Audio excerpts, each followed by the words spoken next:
Used to think a lot about who I wanted to be when I grew up, like what I wanted to be, everything, you know, and I think I finally decided when I grow up, I want to be the dude that I am on the first date. That would be amazing if I could be that dude for real. That is, he is somebody to aspire to, you know what I mean? That dude Reed.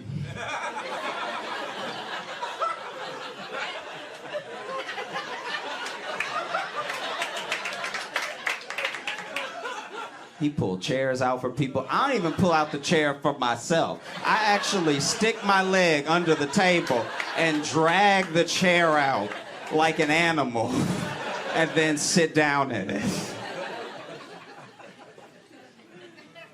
And he's got money. You know what I mean? Like, my second date's just... We going through samples at Whole Foods while we learn about each other.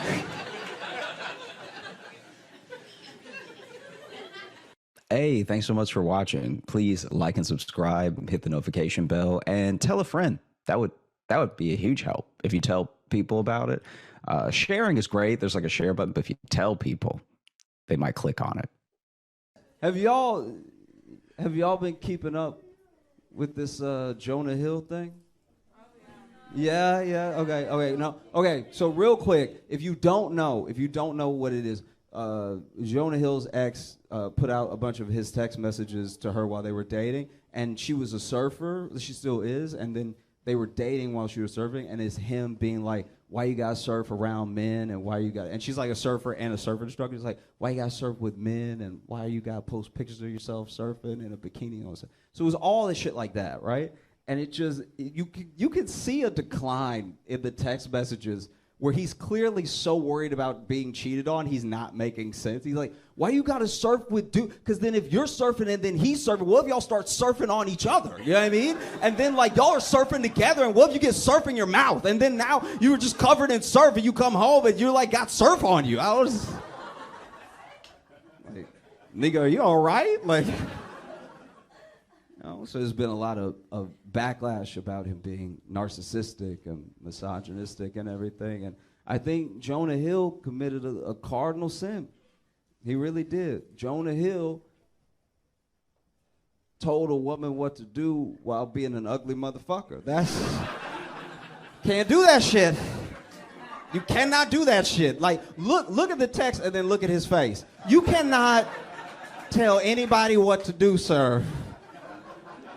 That's too much bass in your text right now for that hairline you got, you know?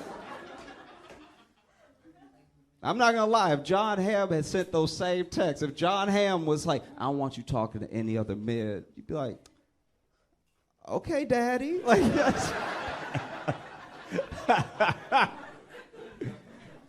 Did y'all see the Alabama brawl? Yo, who knew Wakanda was in Alabama? That was crazy. You know, that was wild. So many people came out of nowhere. That shit was like Black January 6th. That was like, that was crazy.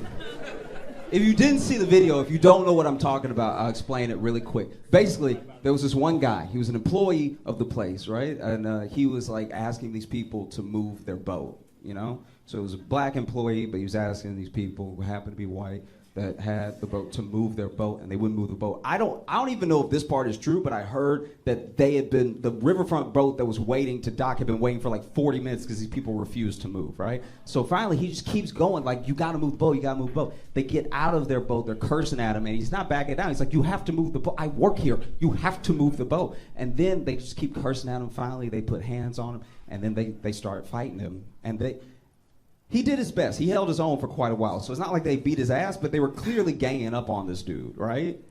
And, you know, a lot of people, as soon as they saw the video, they got upset. I got upset once. I thought it was going to bum me out just seeing like 5 white dudes ganging up on this like middle-aged black dude and everything. And some people were upset about the racial part immediately. But I'm not going to lie. I was distracted. I wasn't. I didn't hate these people because they were ganging up on them and they were white. I hated them because they had a boat. You know what I mean? This isn't just a race thing. These rich fucks with a boat are trying to beat up a working class person. It's insane. You know, made me furious. And then they started fighting them, and then like other people came, and you know, a lot of black people already saw what was happening. So then when the riverfront boat docked and other black people who saw what was happening, they all just swarmed. It looked like, like that one episode in Game of Thrones where, you know, they were losing, but then just more just came down the mountain. It was like, I was like, God damn, okay, wow. Send in the troops, apparently. I should back up. When the fight started, the initial fight where the dude was getting ganged up on, he just threw his hat. Just threw it, and that almost felt like a signal. That was, as a black person, I didn't know that was our call to arms. I didn't know this was like, oh, okay, all right, we go now. That was wild to begin with. Then it was crazy because then so many people swarmed in, it turned into a huge brawl. And I don't know if you saw a video, but there was one person that wanted to help when they saw him getting jumped so badly that this nigga swam.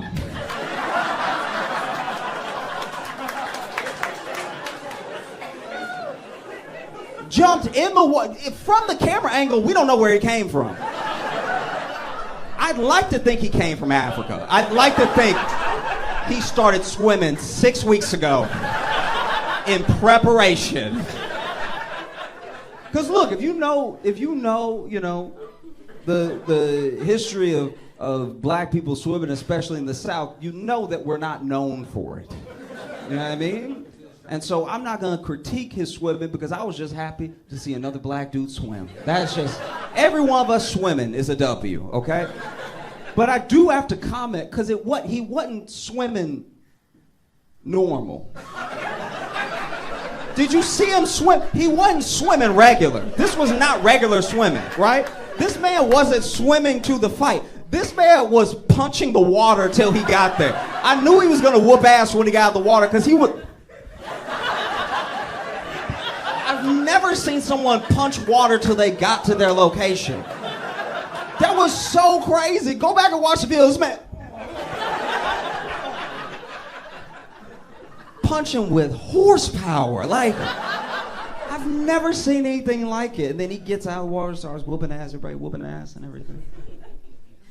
So you know that those white people, when it started fighting, then started more fighting, you know they were relieved when the cops got there, but they must have been conflicted because half the cops were black. Like that's a situation where even when the cops arrive, you're like, ooh, whose side are you on? Because I was kind of doing a thing before you got here. You know what I mean? Honestly, that's what's so wild. Because I think also, I've tried to put my mind in. I've tried to put myself in the mind of each person that was in the video in a way. Do you know what I mean? Because that's a terrifying thing. To get jumped is a terrifying thing. Then the person swimming. Then I'm just trying to think about every angle that I could think about it from. I'm not gonna lie.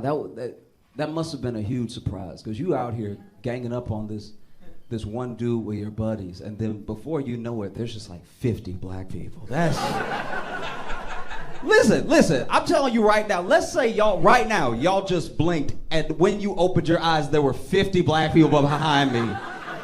I'm not even saying you'd be scared, but you'd be surprised.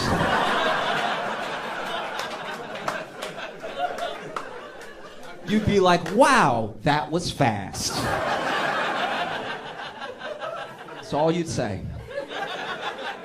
You know?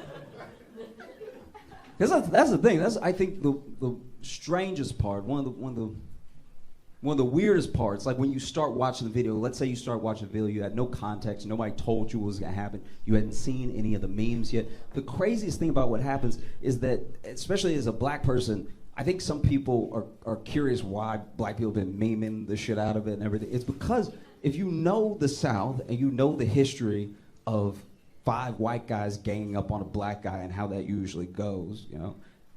Especially when they have enough money for a boat. Usually doesn't turn out well, you know what I mean? And so this was a different thing. This is a different outcome than we've ever really seen before, you know? Because I'll be honest with you. Let's say we're in a different time and there's no camera phones and they were able to leave before the cops got there. They would have just beat up that dude and left, you know? And that's my thing where it's like, okay, yeah, whoop their ass, we all laugh, we all celebrate, whatever, but like, fuck up that boat. Like, fuck up the...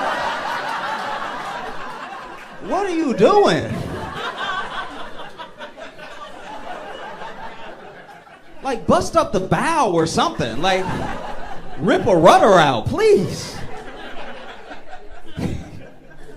I do think that would hurt them more than the ass whooping. They just be standing there and looking like skippers. Not the boat!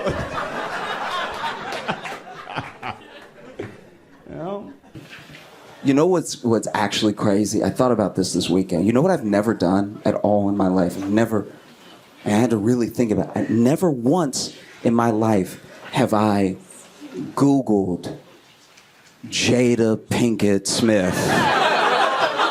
So why do I know so much? Why do any of us know so much? Isn't that crazy? I've never even Googled Jada and Will. I've never sought any of this information. I know so much about them, it feels like we're related. It's devastating. I don't know if y'all saw the most recent interview. She's given her 1,000th. And in it, she says that she says so many things. First of all, she said that she sold crack when she lived in Baltimore, which is like believable. That's a very entry-level job in Baltimore. That part I was like, and? But then she also said her and Will been separated for like 7 years. Which what? She also said that Tupac is her soulmate. It's like she's going out of her way to hurt Will's feelings now. This is really insane. Tupac is your soulmate. You've been married for decades. My soulmate's a guy from the 90s. And the more I think about it, and the more I listen to Jada talk, the more that I'm convinced that Tupac died to get away from her. Like, I feel like...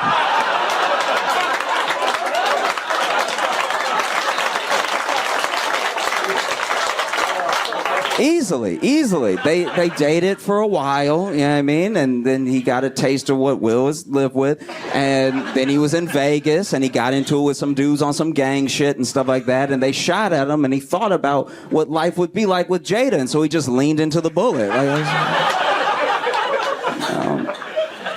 She said they haven't been together. Her and Will have not been together since 2016, which does make the slap more confusing now. That's right, because like that, they haven't lived together since 2016. Now it feels less like you were defending your wife and more like you just wanted to hit Chris Rock. Like, turn that man to a tambourine for no reason. That's insane. It really is. Like, what? Not even defending your wife at this point. You were defending your neighbor, I guess. Haven't lived together since 2016. It also makes the entanglement more confusing now. Watching Will and Jada is just like the Black Inception. You know what I mean? It's just a nightmare and a nightmare and a nightmare. There's twists that nobody asked for. What? Entanglement. Because then, this is my thing.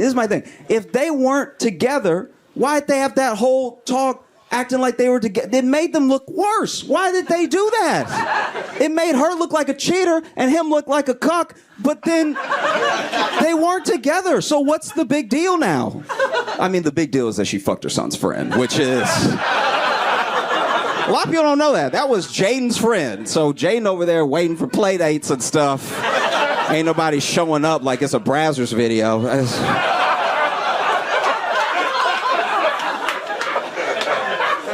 It's so chaotic.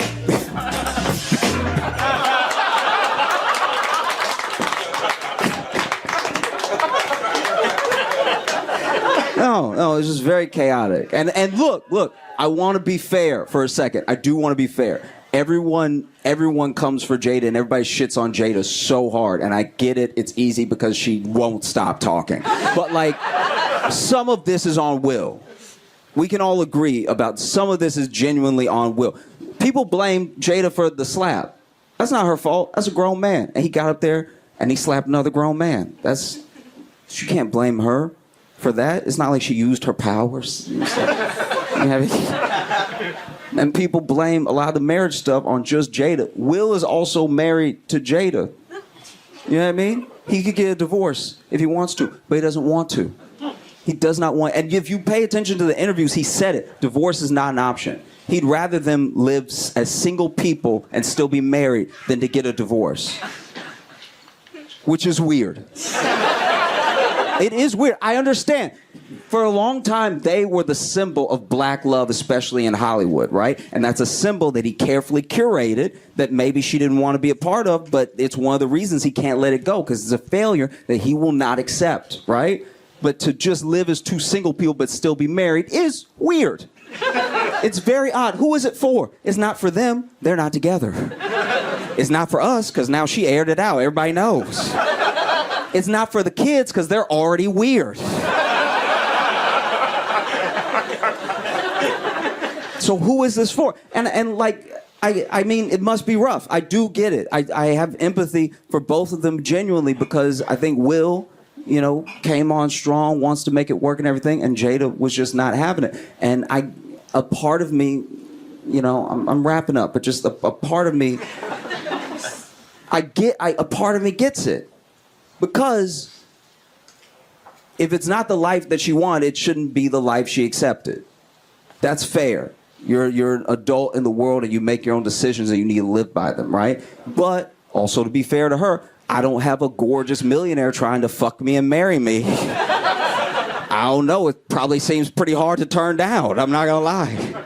Like if Zendaya walked in here right now and y'all look like you're together, if she told you, bro, if she was like, I want to marry you and be with you for the rest of my life, you'd probably be like, look, I'm in a happy relationship and I found my happiness. I hope you find yours. I'm not saying it'd be easy to say to her. You'd probably say it after I do, but I don't know if y'all saw, but Sam Bankman-Fried was found guilty on all charges. If you don't know who Sam Bankman-Fried is, he's the dude who looked like somebody microwaved Shia LaBeouf. He was behind a multi-billion-dollar crypto scandal, and took a lot of people's money. Had a lot of powerful friends, so he could take a lot of people's money. He was found guilty, and he made a serious mistake. He stole money from rich people. When you think about it, it's really all he did wrong. If you steal from the poor, you're gonna be pretty good off. Like, I don't know. This dude gonna go away for a long time, which is crazy because I don't really understand what he did. But I'm glad he didn't do it to me. I'm like, you ever just, because I never got into crypto because I didn't understand it, so you ever just be so dumb you miss a whole tragedy? Because I saw the whole thing coming. I was having FOMO and everything, and then everybody started losing their money. I was like, maybe it pays to not read sometimes. Maybe it's to my benefit that I have stayed as ignorant as possible on very specific subjects in life. I was having a conversation with a friend from back home, and So many things work in connection together to get me where I am. I saw this article about this guy. I think his name's, I might be mispronouncing it, but Brian Mwende. And he is in Kenya, and he was a lawyer. He was a fake lawyer. And he won 26 cases straight.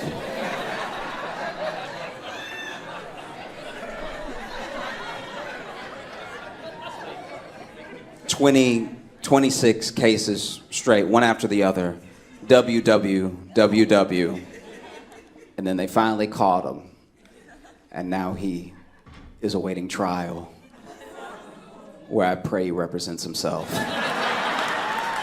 That's phenomenal. 26. You got fake, and apparently it's a whole thing. I didn't know this. In Kenya, this is a whole thing. There are a bunch of fake lawyers, because he was just the first one. There's a bunch of fake lawyers that just never actually passed the bar, but they've been practicing. I guess they got a storefront or something. Like, I don't know, you just walk in and you're like, you seem like a lawyer. You know, the only way I know any lawyer has been a lawyer that I've ever worked with was the paper on the wall behind their desk. If that's fake, I have a fake lawyer. That's my favorite story, though. My favorite thing that happened was Paris Fashion Week. If y'all aren't familiar, Paris has Fashion Week, and all these people high up in the fashion world, rich people, celebrities, they all descended on Paris for a week to see and be seen and stuff. And while they were there was an outbreak of bed bugs, which is hilarious. It couldn't be. You gathered all the richest people in the world together in one place and gave them bed bugs? Are we sure this wasn't an activist?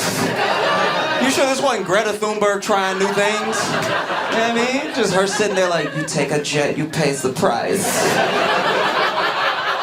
You know, could have been. We don't know. But it was amazing. They gave all those rich people bed bugs.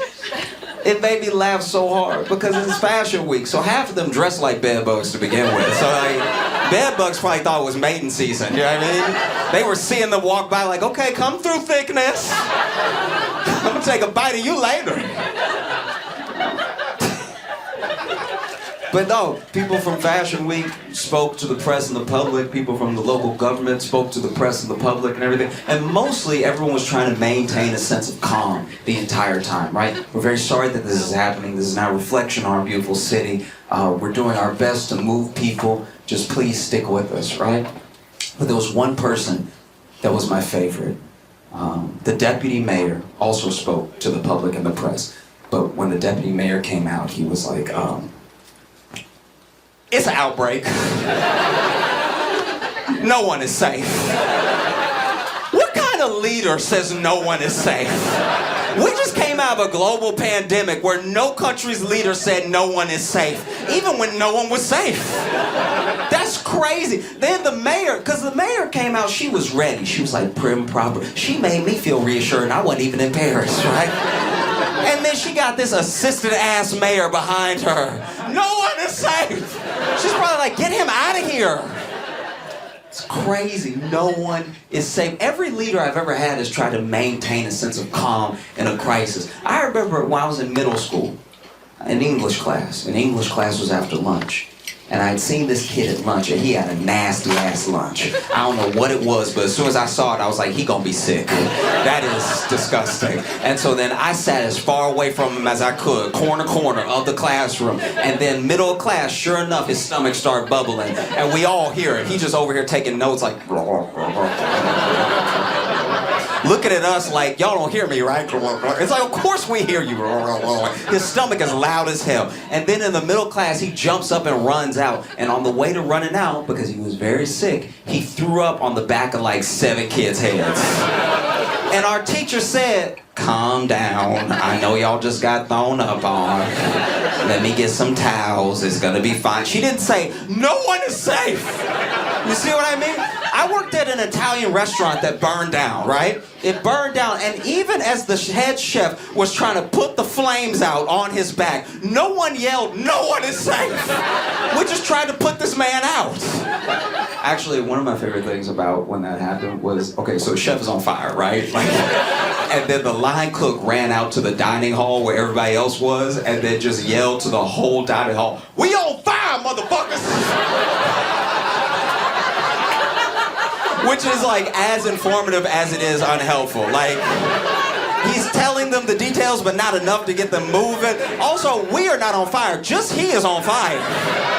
Some of the building is on fire, but mostly as we, it's just him. He on fire by himself, right? And so no one knows what to do, because even if someone ran in now and was like, "We on fire, motherfuckers," you wouldn't immediately jump up and run. They looked at him and they were like, "So is he on drugs or what's And it wasn't until the chef ran out behind him out the door with a couple flames still on his back that everybody cleared out. He yelled, "We on fire, motherfuckers." He didn't yell, "No one is safe." What would even possess you to put the words to get to the public, "No one is safe"?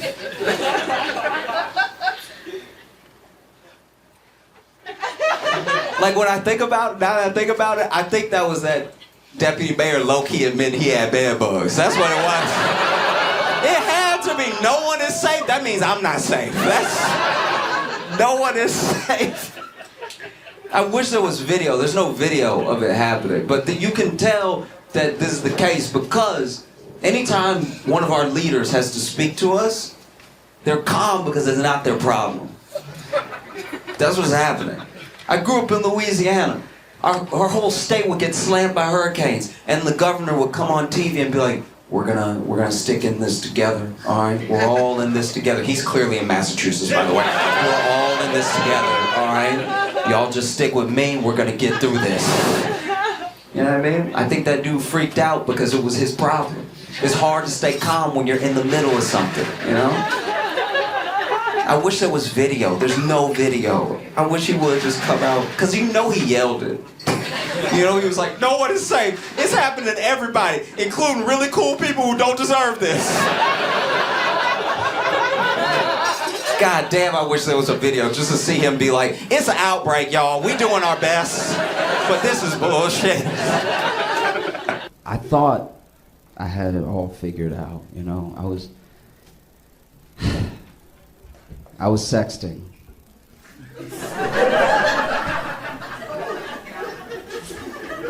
And sexting's a very precarious situation. You want to make sure you're sexting at the right time, you know? Because if it's like 8 o'clock, you still got other people texting you, you know? You don't want to accidentally send a text that's incoming to somebody because you opened the thing. You know what I mean? And it's also like, what if you're not that skilled? Like, what if I'm not good texting with just my left hand? Now you texting typos and stuff. It's knocking the sexy right out of your sexting. You know, it's like, "I'm gonna fud your bass." It's like, nobody's into it now. You know? So I had an idea. I was like, this is what I'm gonna do.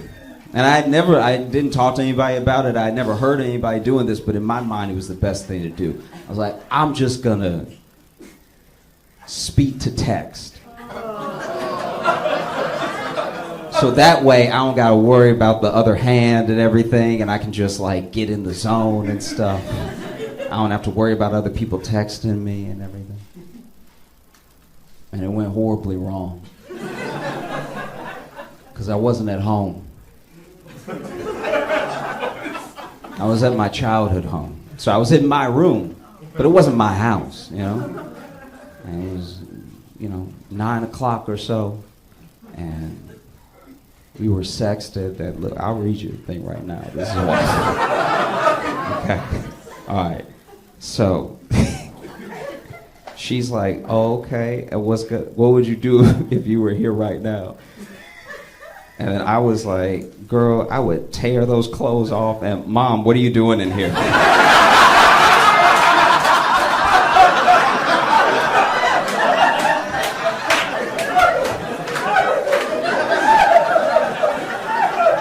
"Mom, I had the door closed. You can't just open the door." I was just coming to see if you wanted dinner.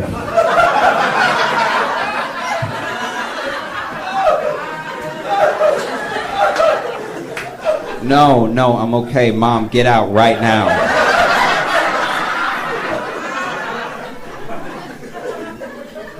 Boy, how you gonna tell me to get out somewhere in my house?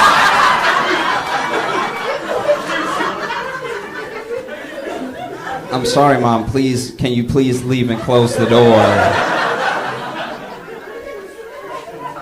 You know we don't have closed doors in this house. Which is true. That's a very like black family thing of like you not closing the door in my house. What you up to in there? And I was like, Mama, please leave, please, please leave. And she was like, all right, what's the big deal? I was like, nothing, Mom, just please, please get out of here.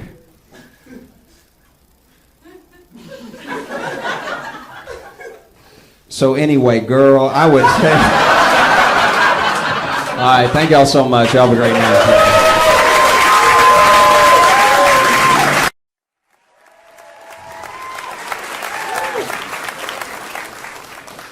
So we did it. We made it. We're all still alive. You know what I mean? Like, here's the thing. Things are a little bit better now. Like, you sit in October, things are a little bit better. It's still not great, not feeling wonderful, but you know, it's not March. You remember March? Remember when this was over? You know? Oh, even doctors were like, you may want to get your affairs in order. This is very bad. Like, I'm not gonna lie, I'm not proud of it, but in March, I panicked and I bought an axe. I don't know what I was planning to do with the axe. I just wanted to have it just in case I needed it or something. I went to Home Depot to get my axe, right? And apparently a lot of other people had the same idea as me, because when I got to Home Depot, all of the reasonable size axes were taken. So my axe is far too big. It's what, like, I'm not big enough to wield my own axe. It's like a two-person act. Like, even if someone broke into my house, I would grab my axe and it would take me a second. Like, hey, if you just give me a little bit of space, and 2 minutes, you're gonna be fucked up, all right? Head chopped off, everything. Just give me a minute.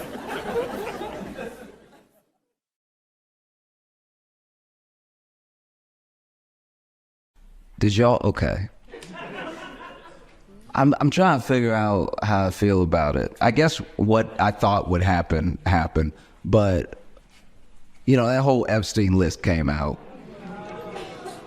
I know, right? And it was pretty underwhelming. Like, they were like, drop the list January 2nd. And then January 2nd came and they were like, sorry, January 3rd. And then they dropped the list and everyone was like, just mouth-watering on Twitter, everywhere. Everybody was like, Jesus, list, it's gonna shake up the world.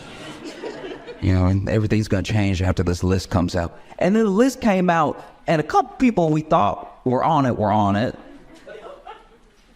And then when I saw the rest of the list, I was like, oh, that's right, I don't know any rich people. That's my bad. I don't really move in the circles for this to be a scandal. Because any name on the list that wasn't already a celebrity, I have no idea who that is. It could be the head of a bank. I don't know. Whoops. It's very interesting. It is also, I guess, a bit weird because if you on that list, if your name just came out, it's kind of weird because you really can't die now. Like, you really got to hold it together for quite a while. Or else if you die, they're going to be like, he was a bigger part of it. It's like, oh, jeez. No, it's a weird list. It's a weird gathering of people. You know what I mean? And not everybody went to the island. I'm not taking up for anybody because, once again, I don't know them. But some of them, a part of me feels a little bit bad for because they took a trip when the jet was going in the other direction. You know what I mean? Like, the jet goes to the island, but then the jet might go from New York to Philadelphia real quick, and then David Copperfield's like, I ain't got shit to do with this. What the... Motherfuckers asked me to come over and do some tricks. And then they dropped me off in Indianapolis. I had a show. No. It is weird, though. I think the thing that scares me most about the list and our response to it was that we thought the list would have everyone that we know on it. But what were we going to do about it? Do you know what I mean? Like, think about that really. Like, we thought all of these, like, celebrities would be on the list. It's like, all right, what were we going to... Like, was the plan to... Like, I don't know, unless we were going to kill him, what does it really matter? Do you know what I mean? We're just going to be like, oh, you. You know what I mean? Really think about it. It's like, if you know, whoever. Let's say Aaron Rodgers was on the list. We're going to not let him play? I don't know. It just feels like we didn't really have a plan there. We just wanted to see it, kind of like the burn book for Mean Girls. And then we were going to just go about our day. Because it says a lot that we expected powerful people to be on the list. It kind of shows that we have no faith in them to begin with, right? So then, we might as well just treat them like they were on the list and get rid of them. Like, it just feels like... But Jeremy, I don't know why we needed a little bit more evidence that Lindsey Graham was shitty or something. I mean, like... I'm trying to be, like, a more, like, chill person. I think I get carried away sometimes. Like, I'll overthink things, and it gets me into this... I don't want to be a combative person. And I'm not combative outwardly, but in my head, I'll be like, what does that mean? Or I will overanalyze the situation to a point where I'm having a bad time, right? Like, it can't even be called a restaurant. I went to a fast food, like, chicken spot, and I ordered, and they gave me my food. I truly cannot remember if I asked for napkins or not. But the cashier, he gave me too many napkins. All right? He gave me a concerning, offensive amount of napkins.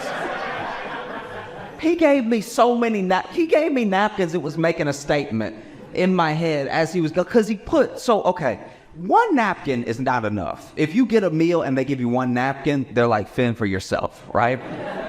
2 napkins might be enough. Maybe you're going to wipe your hands, you're going to wipe something down, whatever. 3 napkins is a perfect amount. 4 or 5 starts to be excessive. He gave me a clutch of napkin. He gave me what I can only describe as an unhoused amount of napkins. He gave me napkins like it was going to be my blanket and my pillow tonight. He gave me... Because he used the full width of his big-ass hand to grab all these napkins and stuff them in the bag. There were so many napkins in the bag that if the bag had flipped, my food would have been safe, right? It was such a deeply offensive amount of napkins, because it just felt like he was saying, you can't take care of yourself. Like, he's like... it felt like he was saying, you're going to spill a lot. I can tell just by how you're standing that you spill. And I was talking to a friend about it. My friend was like, well, maybe, just maybe he recognized you and he was trying to give you the hookup.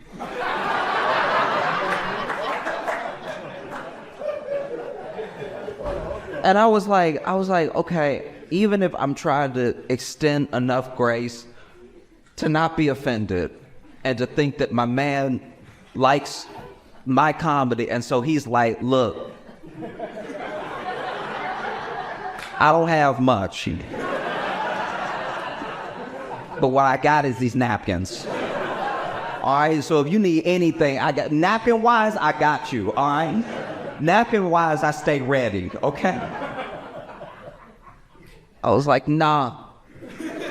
Nah, because he didn't. This is how I know he wasn't like a fan or something. He looked me dead in my eyes when he gave me all those napkins and he didn't smile. That was the most offensive. It's probably one of the most, it was a full middle finger using all his fingers. It was the way that he was like, all right.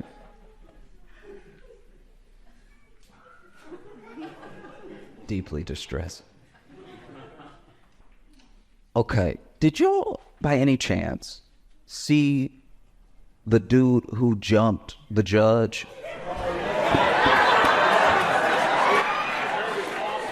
Okay, this is so great. Okay, look, if you have not seen it, if you haven't seen it, it's very quick. If you have not seen it, I'll try my best to bring you up to. Okay, so basically, I didn't know everything was happening. I had to read about it after I saw it. But in the video, you see a judge and what I think is a stenographer. And I knew something bad was going to happen because when the video starts, the stenographer in the corner already got his mouth open, right? And so the stenographer is looking ahead and going, and that is because I don't know how big this man is, but there is a man already in the air flying towards the judge, okay? Now, I don't know because of the angle, I don't know if he got a running start and started flying, or if he just flew from the defendant's stand. Like, because you know that table they got the defendants at, right? From the angle, it just looks like he jumped from there over, and then no judge's bench is eye level, all right, ever, okay? Which means he didn't just jump across and clear that space. He went up, and it is so sad that our first black superhero is this guy. That's then you okay. So then he jumps over. He full Soldier Boy over the judge's bench, lands on her. Now I knew he was gonna get her when I saw him in the air because she was getting out of the way too slow. Because I think even I think in her mind, even she was like, he gonna bust his head on this bench trying to jump up here to get me, because she was kind of cold with it, where she wasn't freaked out even though he was flying there, which makes me feel like this must have happened before. And most people don't make it. Like, most people don't clear it and then they bang their head on the bench, you know what I mean? Because for the bailiff the bailiff is nowhere to be found. He clearly jumped over the bailiff, right? Because the bailiff was probably like the stenographer was over here like, God dang. And so then he jumps up and lands on her. She goes down. They're both like under the bench for a second. Then the bailiff gets over there, and then I guess the stenographer, I don't know what this person's position was, but he was in a suit and he seemed very scared. They both start trying to fight this dude. So now this dude is whooping everybody's ass. Like, it's actually quite, like, in my mind I was like, is he on drugs right now? Because how do you fight from the ground 3 people as you get up? You don't even see that in the UFC, right? And you'll never believe. Okay, so she was denying his probation and she was about to sentence him, which is when he jumped over the bench and attacked her, right? And she was sentencing him. His case was battery with severe bodily harm. He did battery at the battery case. And I don't know what the other situation was. I have no idea. But she was about to sentence him. And I don't know how much time he was about to get. But it sounded like she was about to be like, I'm going to have to give you 8 years. And then this man was like, I'd like life, please. I'm sort of done with this outside world. Let me go ahead and stay forever.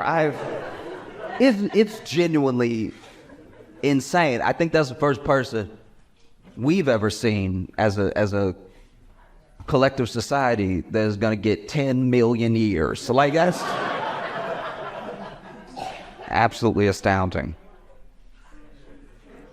Yeah, I mean, if anything, I'm interested in what's going to happen next. I don't know if they'll let cameras in for it, but the judge said, "This is, I don't, okay, just this." The judge was like, "I want to see him on Monday. This Monday." She's like, "I want to see him on Monday by any means necessary." She used a full Malcolm X line. Because she was like, I didn't get to finish my sentence. Oof. When I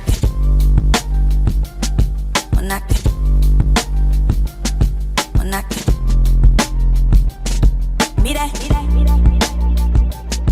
when I